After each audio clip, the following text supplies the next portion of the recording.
Here we go. All right. So, hi, Sloan. Hey, Cam. Thanks for being here. This is great. I was thinking about what the world really needs, and I think we really need another podcast. I think that's what we're looking for. That's actually one of the things that stopped me from doing this. I'm like, there's just so many podcasts. I know. I thought about that too. But it's like this topic I think is really important right now, and I don't know. There's so many people covering everything. There's people covering everything. And it's just, this whole field is just like in its infancy and all that sort of thing. So I guess we should intro for people, like what we're actually talking about and why it is critically important. It's one of the most important things facing the world right now. So artificial intelligence, AI, is what we are talking about in this podcast. And basically, I believe that the world in the next 5 to 10 years is going to change more than it has in the entire span of recorded human history, or human history in general. It's going to be bigger than the iPhone. It's going to be bigger than COVID. It's going to be bigger than pretty much everything, and we're just about to go into it. It's just about to hit us. Yeah, I honestly feel like nobody understands that the ocean is rising below them, and there's a tsunami that's building up. Yeah. And I feel like the majority of people, unless you're like a tech geek, don't really know what's coming. Like right. We're on the precipice of something so crazy, and nobody's prepared for it. So right. This is probably a good place to talk and maybe help people to figure out what the heck's going on from two very different angles. Right. So I have a programming background. I'm a software engineer. I own a software development company, and you've got your production company, so video production and all that sort of thing. So definitely interesting angles to come at. And I think that coming at it from the perspective of story and code is important. But I really think that right now in human history, it's important for individual people, everyday people, to know about this sort of thing, because it's going to happen without them being aware of it. Yeah. It's going to go so fast. We don't have a large preparatory period where we see it coming on the horizon and stuff like that. It's just going to hit us. Yeah, to me, this became super apparent about 2 or 3 months ago when I started learning about GPT-3. Yeah. And then once ChatGPT came on, I've never jumped out of my chair with astonishment. Yeah. And there have been multiple moments of I cannot believe this thing can do what it can do. Yeah. And the ramifications just they're keeping me up at night. Yeah. Well, and so for those who don't know what ChatGPT is and GPT, so there is a company called OpenAI, which is a company that's just been burning through money. They're spending $3 million a day on this. They're not making any money on it whatsoever. So, but what it does is it's basically like a linguistics API, right? Yeah. Or a linguistics programming interface and construct that works with human language. It understands basically every recorded human language, every programming language, and it is designed to interface with humans naturally with, plain human language. And so ChatGPT is like a UX interface so that you can use GPT in order to actually do stuff. And I think for a really good example, one of the first things I did with GPT is I asked it to write a story, and I was absolutely blown away by the story that it wrote. But then I was able to actually give it feedback. So I said, okay, write me a story about a group of fish who perform in a circus, but they have to hold their breath because they perform on land. And and it wrote me a story about that, and it had a plot and stuff like that. And so my feedback was, okay, well, this is good, but you need a villain. And it added a villain. And nice. I was like, whoa, okay, well, that's good. And I get that he's trying to sabotage the fish circus, but he needs a background.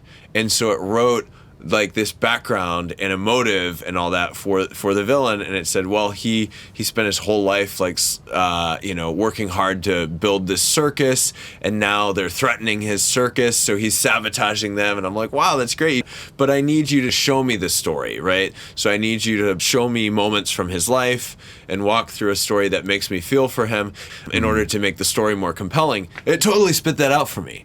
I'm like, what is happening? it's I know I've messed around with it a lot, and it keeps surprising me what it can do. Yeah. It doesn't because it's trained on everything. Yeah. I think we haven't yet seen all applications that this model can actually work with. Yeah. And it's a 2-year-old model.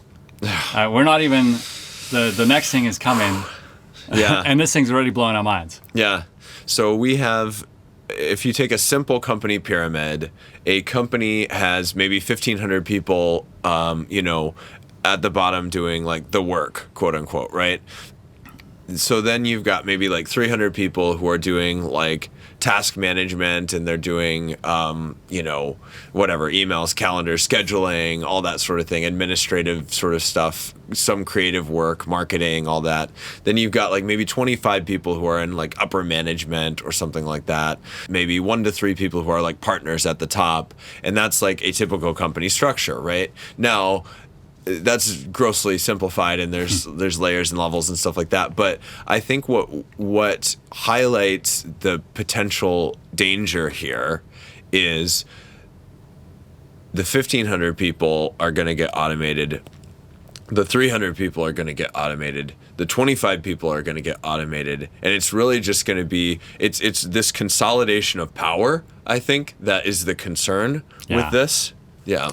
Yeah, absolutely. I mean, that's one of the things that I liked about OpenAI before, was the fact that they were trying to actually allow the average person to be able to access the API and get the same technology. So it wasn't in the hands of just these giant tech firms. But now we're back to giant tech firms. Well, we'll get back to that. We'll get to that in a little bit. But it's pretty interesting that the power is really centralized, and people don't realize that right now. There's a couple of big players that have their own models. Whoever has these is going to be able to control a lot of things in the world. Yeah, totally.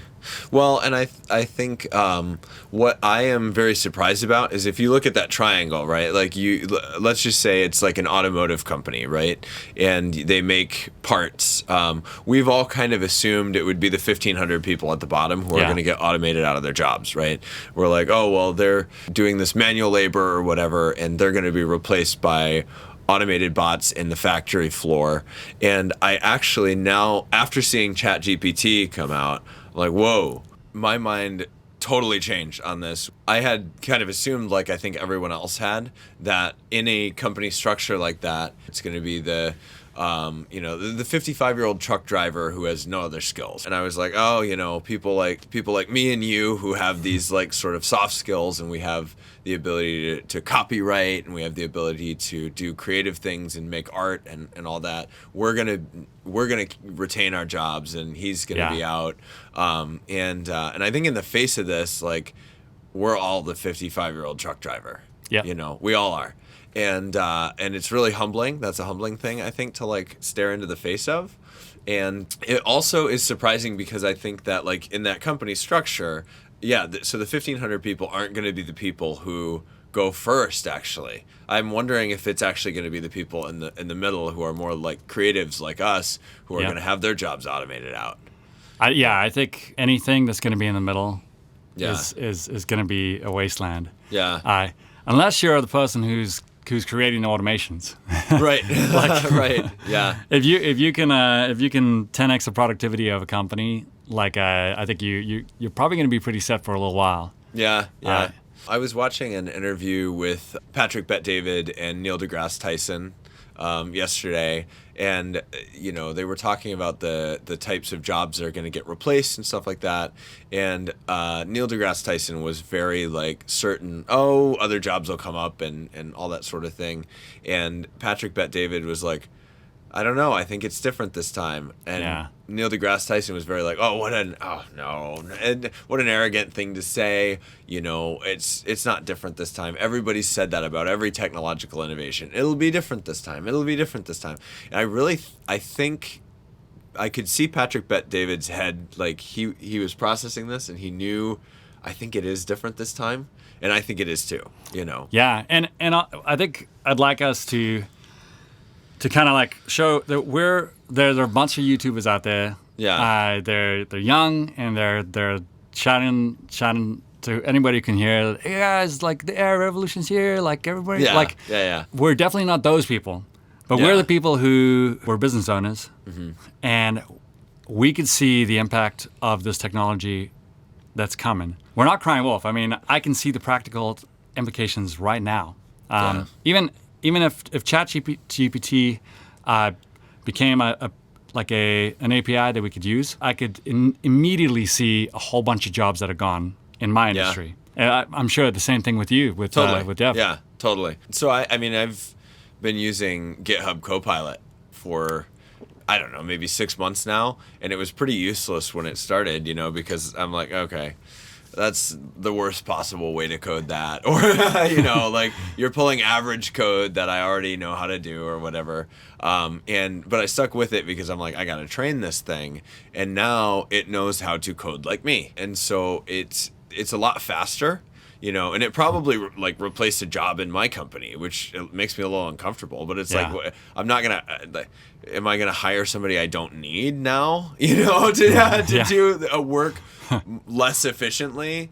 And that's what I think like a lot of companies are going to be facing. It's like, well, we don't have need in this area anymore. Yeah. Right. This is so much better, right? Like I don't have to make a task for this like, let's just say I want to write a while loop and make the output look like this, right? Yeah. I don't have to diagram that, make a task, put it in, you know, Jira, the project management software, assign it to somebody, set a due date, have a project manager follow up. I can just, you know, kind of do that and then pretty close. We'll change that middle part and there we go, you know.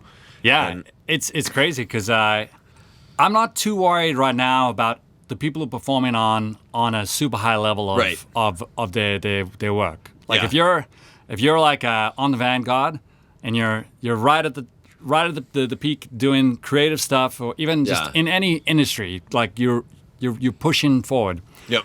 I think you're okay for now, and you're probably going to be able to take advantage of this. But anything that's good or good enough, right now ChatGPT can own that. Yeah, totally. I mean, and we're not even looking at what's coming. Right. But it is good and good enough. Yeah. Good enough code. So like, if you are a mediocre employee, or just you're good at it. I think that's where this is going to come like this year and start to ravage that area. Yeah. And that's part of why like GPT has accelerated my workflow and the workflow of the people that, you know, work at our company, because I feel like we're doing this high level work where it's like we're thinking about security, we're thinking about, you know, how it fits in with the overall application, how it ties in with all this other stuff. You know, there's so many like components to that, but I do think that there is going to come a day where that all of that is able to be thought of, right? Yeah. Like it can't be that long. It can't take that long for the GPT model or GitHub Copilot or whatever to figure out like we need to, you know, sanitize all user inputs for security, right? Like some of these higher level objectives that you not everybody.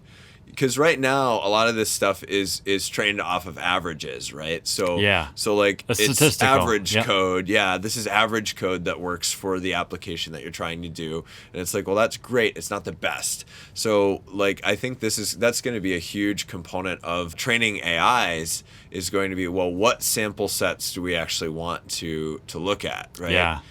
I actually think there's probably maybe one of the bigger upsides of this is if you can be a data aggregator that can create sets of data to train or fine-tune models. That's definitely a path you can go down, and I think you'll be well off in the future. Totally. You know, because the better the data that the AI can be trained on, the better those models can actually work. Right. And so that's something I could see like growing exponentially in the next few years. Totally. Part of me is like, well, maybe, Neil deGrasse Tyson is right when he's like, oh, well, these other jobs will just come up and stuff like that. Because we could not have foreseen all of the job opportunities that came up back when people are like, well, if washing machines are automated, like, what are we going to do all day? Yeah. I'm like, email. You're going to do Zoom email. meetings. It's going to suck. So now we've got all this stuff, right? Like, you're a social media content creator, and, you have to answer emails, and you're piloting all these things. And it's like we created all these efficient ways to do all this work, but we also created this myriad of work to do. I do think that we are entering the age of abundance instead of the age of scarcity, which we have been in the age of scarcity for all of humanity's history. We are going into the age of abundance. The rules are completely different. And so I think that is something that I'm processing through, like, what does that look like? Because my fear is once you have abundance, like let's take truck drivers, for instance, right? Yep. I read some study about truck drivers, and it was basically just saying, okay, so autonomous vehicles are obviously going to completely replace truck drivers. And I know truck drivers who, they don't want to be on the road. They want to be with their families. They're away from their families for a huge amount of time. They're tired. They're falling asleep at the wheel. They're not pulling making over much to take money. a nap. Yeah, right. Absolutely. Yeah. I know one truck driver who saved his whole life to buy a modest house. And the best application of AI, I think, would be those guys now get to be home with their families, and they get to have a house, without slaving for, 30 years for it. The problem, I think, is that consolidation of power, right? Yeah. It's unlike anything that we've seen before. And the speed of it. Right, exactly. Yeah, because I feel like what this is going to enable is an insane amount of productivity per employee that you have. Right. But I think it's coming so fast that the legislators won't know how to deal with it. Yeah. The average person is going to be completely surprised by it. It's just so fast compared to email, the internet, compared to like electricity and all this kind of stuff. The adoption of it is the problem. It's the difference of and a scale. Scale of it. Yeah, and so I work with a lot of government clients, and the government trails behind in like every way. Yeah. Right. And there's so many reasons for that, right? The lack of there's certainly profit in it, but it tends to not be as straightforward as like we've got shareholders and we got to pay back the shareholder. It's not as straightforward as the for-profit model, and so all the tech has to be approved in bureaucratic sort of ways to make sure everything's equitable, and like all of these like slowdowns mean that it's always running 10 years behind. Yeah. And the problem is when AI comes to town in a really significant way, we're not going to have time to legislate or be 3 years behind, right? Like it's going to be like that, right? Yeah. So, and it's going to be able to be implemented incredibly fast. Yeah. And that's the deal. And we're not even talking about general AI. Right. We're talking about just like these language models. Have you heard of the paperclip problem? No. Okay, so a philosopher, I forget which philosopher this was, but he came up with this concept of like, okay, so imagine that you have an artificial intelligence. It pretty much just has access to the internet, right? Which is what ChatGPT doesn't have right now, for good reason. This is probably the reason. And you say, hey, we're a paperclip factory. We just make paperclips. They go ship off to Staples or whatever. Yep. Make as many paperclips as you can, however you have to. And I goes, okay. So the AI basically figures out all this stuff, right? It figures out, oh, well, we can triple our production by doing this, and if we don't let the people on the factory floor leave ever, then we triple our output, and we can hack these drones over here, and we can fly the drones out to take over these other companies and start producing paper clips there, and eventually human bones, we can make paper clips out of human bones. Like, it gets crazy, and eventually the whole world gets converted into paper clips because this machine was just like, no problem, that's what I'm going for. This is my purpose. Yeah. And I think what's kind of scary about that is like accidentally like releasing that into the world, unless you're very, very specific about what you want to do. Hey, can you decrease the carbon in the atmosphere? No problem. Now we've wiped out like some other thing that we need. Just shoot a couple of nukes in the air. Yeah, right. Exactly. Yeah. There we go. You have to be so specific. Like, so let's take this example. Like I'm gonna go grab coffee for us, right? And we're in a new place. We're doing let's just say we're doing a shoot, some like London or something. Yeah. I go out to grab coffees for us. I find out coffee's like $18 for some reason, and normally it's $3. It's reasonable to real quick text or call and be like, hey, you still want coffee? It's $18.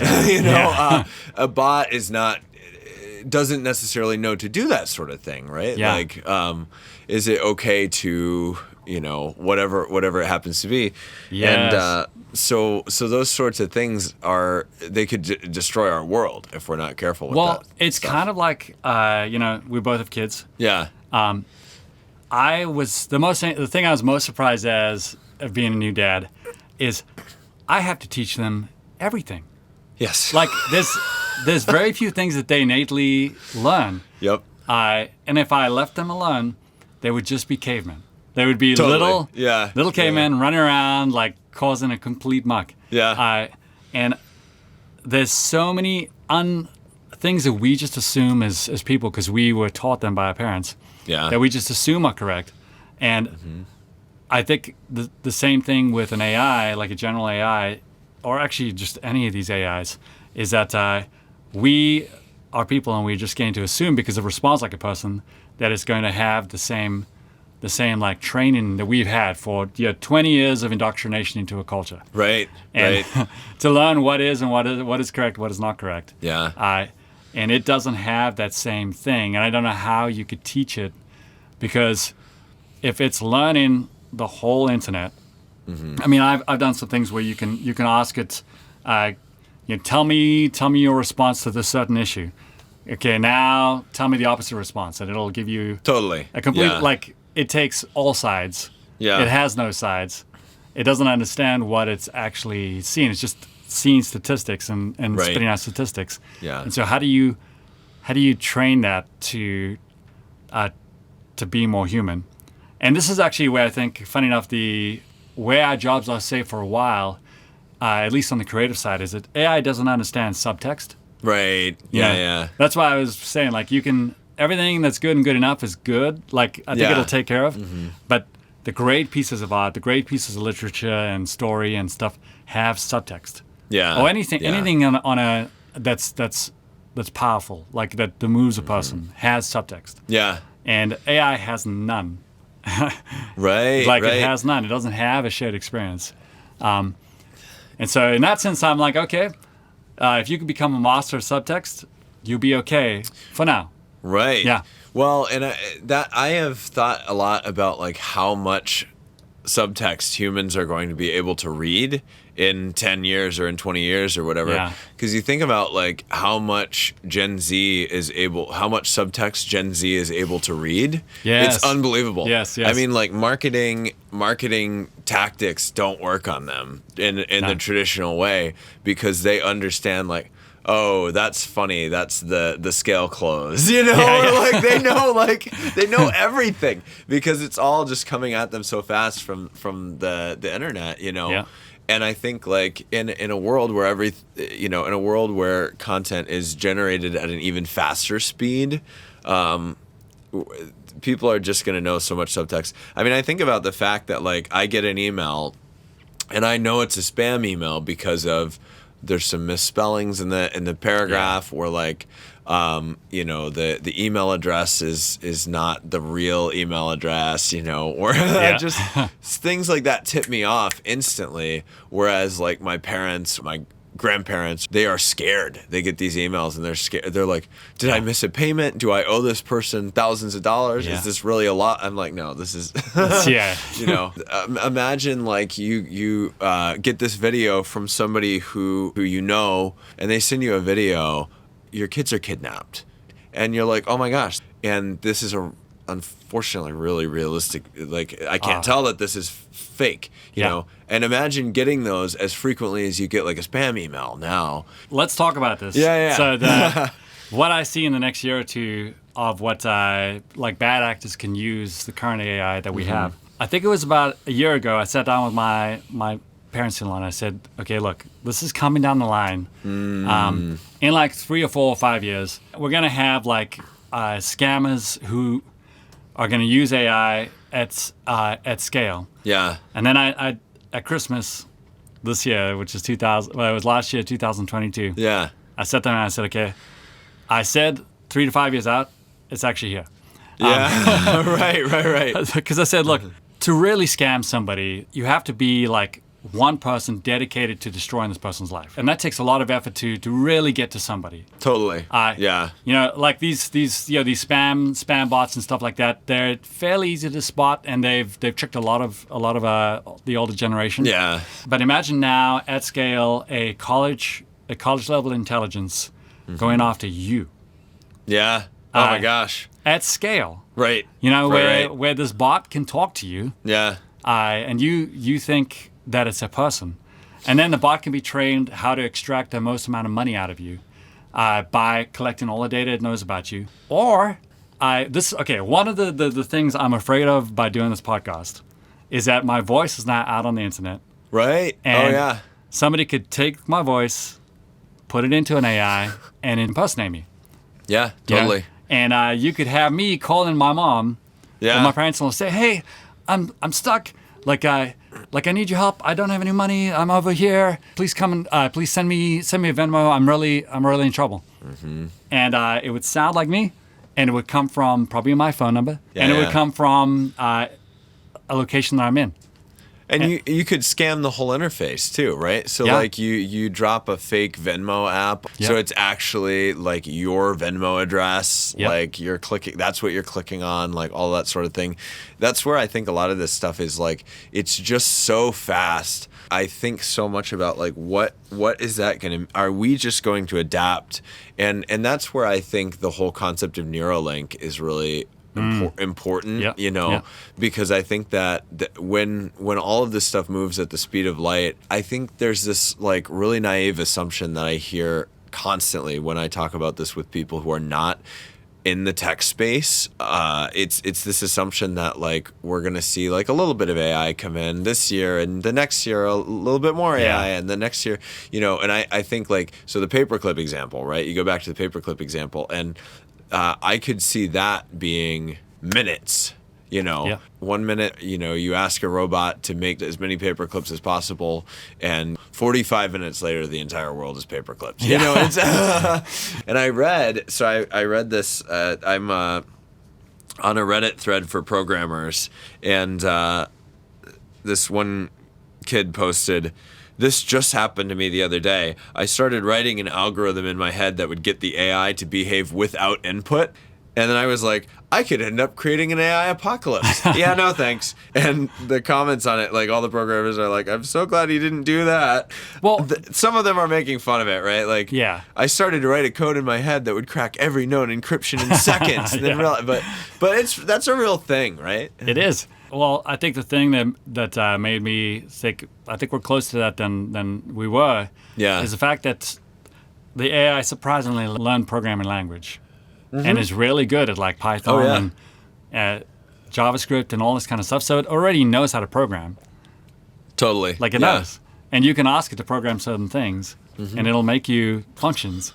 I took a huge bunch of code the other day, and I plugged it in and basically said, hey, this code works, but it's really long. Can you just optimize it and make it shorter? And it was like, sure, here's a version that accomplishes the same exact function, but it's just shorter. And I was like, oh, that's really good. Yeah, that's a much more efficient way to do that. Thank you. It's so that's people just don't understand. It's so freaking powerful. It is, yeah. And it's going to get into the hands of bad actors. Yeah. Very quickly. And then, I mean, we're not even talking about nation states yet. We're just talking about like in the next year, what's going to happen. Well, and I think the call to action, I think, for me is how do we elevate the social consciousness as fast as possible? Because I think that, like I said, we've been living in scarcity for forever, right? The rules of the game of scarcity are as follows. There are not enough resources to go around. You better make sure you and your people have the resources.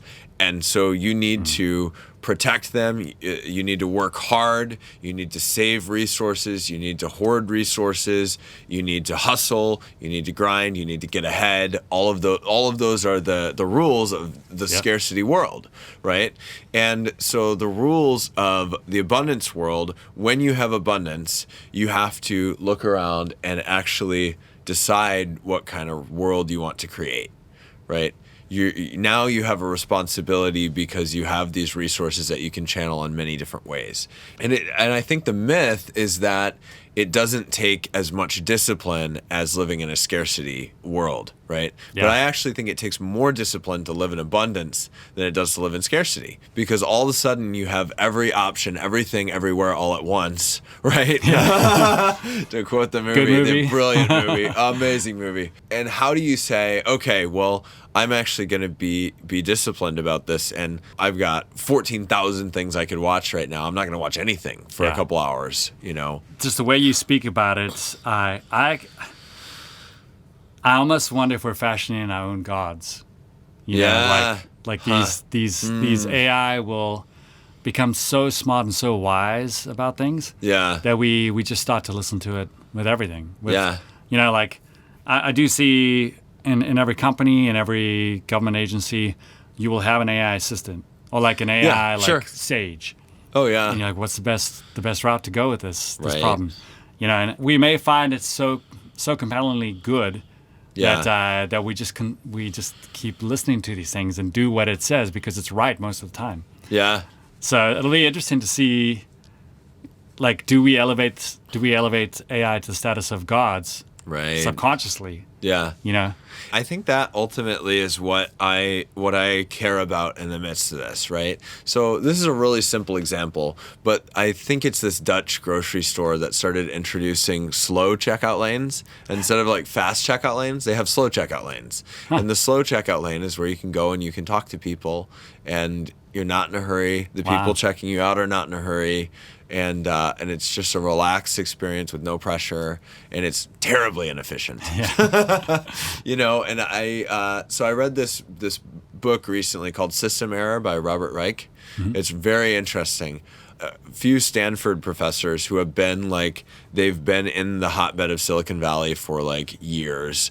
They have really experienced this hyper optimization where everybody's like, optimize. How do we make this better, faster, stronger? Like everything's got to be more and more efficient. And the example he gave was Huel, the drink, you know. Yeah. And he's like, we have now optimized everything to the point where we don't have enjoyment. Like this tastes like, you know, bland, and I actually love the concept of Huel because I'm like, I want to get more done. Are you kidding me? I don't care if it's like, I want it to be as nutritious as possible and as fast as possible so I can keep on working on my projects. So you don't have to think about it. I don't have to think about it. I can keep working on my projects and stuff like that. So I actually love the concept for me, right? But everything is going so rapidly towards this, like, let's optimize it all ad infinitum, and it's where we can lose, you know, the beauty of inefficiency. Maybe this is where AI is going to help us, is to create margin back in our lives. Yeah. Because the American society, and maybe some other societies, but specifically this society, I'm from South Africa, so it's a very stark change from where I come from. Mm-hmm. Values efficiency and getting stuff done above all else. And now in South Africa, the culture is whoever's in front of you is the priority. So yeah, maybe we say, okay, we're gonna meet up at 5 o'clock to work on something. Yeah. And I walk into where you are because they do a lot of walking, and I bump into somebody else. Well, that person now is my priority, not you. You're the future. There's no priority there. The person in front of me now is my priority, and I'm going to give that person all the priority that they need until I'm done and they're satisfied, and then I'll meet you at 7 o'clock. And as an American, I'm going to lose my mind because we're 2 hours off schedule. Well, there's an official term, it's called Africa time. So, yeah, right. but there's a beauty in it because like there's margin. These people, they have a margin where the people in front of you are the most important, and maybe the AI will allow us to be so efficient at our work that we don't have to work as much. Right. And we can actually have margin again. Or we're just going to hustle like 1,000 or 4,000% faster and more because we have this arms race of who can hustle the most, I just don't think it's sustainable, right? Like, I think the race is going to end up like collapsing into the singularity, like it's just not, what's the point? And so I think this is where we start to have to ask the questions of, obviously progress is a huge component of what makes people actually happy, right? And I find that psychologically people are a lot happier when they are making progress on a goal than when they actually reach the goal, right? Like you make progress towards a goal, you feel really good about it the whole time you're doing it, and then you get the goal and you feel great for like 45 seconds. And I think questions I have with this, like, what does progress look like when everything can be 100% all the time? When you just have the option to press the easy button on everything. I think it's the same. There's a whole bunch of studies about how we have too much choice, and too much choice paralyzes you. Right. And I think that'll happen. A lot of people are just going to be paralyzed by what they could be doing. Yeah. Because the world is going to be opened. So cultures historically that have had abundance, I have looked at some of them. There have been some Greco-Roman cultures that have had abundance. Hawaiian cultures have had abundance. There's even some Native American cultures. They've had like more than enough, or they've like shared to the point where they don't have need per se, right? There's not really need. And I don't know the specific examples, so if somebody's into like sociology, please let me know. I'm sure I'm going to get like attacked in the comments or something. But every time there has been abundance and more than enough for everybody, and there hasn't, been this striving culture that we're talking about. There has also been like a creed or a religion or a set of beliefs about the world. This is how the world should be. And that has kept people on track because they have this, it almost doesn't matter what it is, right? It almost doesn't matter the specifics of that. Purpose. Yeah. It gives them this sense of like higher vision and purpose and all that. And I think what's really dangerous is we have artificial intelligence and it's just rapidly moving forward. We're not we don't want worse computers next year, right? Like it's not stopping. And you also have this breaking apart or demodularization of everything in culture that tells us how we should be, right? Every blueprint for people's lives is being disassembled right now. Right now, right? Like currently. And that social programming is in reaction to being really tough on people, who were unique, and saying you shouldn't be that way, you should be like this, right? And so it's great that we've taken apart all of this stuff for the unique people who want to be unique, but I don't think most people really do. I think most people want to know how they should be, at least for most things in their lives, and they're looking for guidance, and they're looking for what's the way I should live and how, so it's two things that are like, I see them like careening into each other. There's so much that's going to change that we can't even anticipate. Yeah. And the society as a whole will be, I think people are just going to be in this state of shock. Of like, wait, what just happened? All roles will be removed. Your purpose for being like you work at this job and this is what you've been doing. All of that will be washed away, and you'll just be left with yourself. Yeah. And so I don't know if people have the training for that. Like, Oh, yeah. our whole lives have been programmed, and the programming is going to be gone. If you think about it, like, that's actually great, right? Like, I used to be really into meditation, and there was a period of time in my life where I was like meditating like 1 to 3 hours a day. Like, I was like hardcore about it, and that was actually coming out of a period of like extreme depression and stuff like that, right? And what I found during that period of time is like I have so much going on in the monkey mind and in the fight or flight and in all my feelings and thoughts and innermost desires and stuff like that. A lot of times this like progress and this striving and this like work and all of those sorts of things, they're very much satiating the fear of that monkey mind, right? Yeah. So if you think about the states that your mind can be in, you can be basically in like fight or flight or like a fearful state, right? Yeah. And that's how most people operate much of the time, frankly. You can be an autopilot, and that's what the average person knows how to escape the fear, the fight or flight mindset. They get out of that mindset by going into autopilot, by playing a video game or drinking or watching content, doom scrolling. But there's also I think 2 more states, right? And I don't. Yeah, we're not sociologists. Yeah. I'm not like biologically explaining this, but the flow state. When you're working on a project and you're like, this is this is awesome, and you're cooking. But then there's also like this meditative or relaxed state. Like when I would meditate, I'd get beyond the fear. Like it usually took me like an hour or more to like break through. Like I'm just thinking about all this stuff, and then I get through, and I'm like, and like that spot, that's an amazing spot to be in. And I'm wondering if like we're going to be afforded the opportunity to live in those other 2 states more often or all the time. I think we will be afforded the opportunity, but I also think that most people will take the easy way out where AI will just program their lives for them. Yeah. You'll be programmed into submission.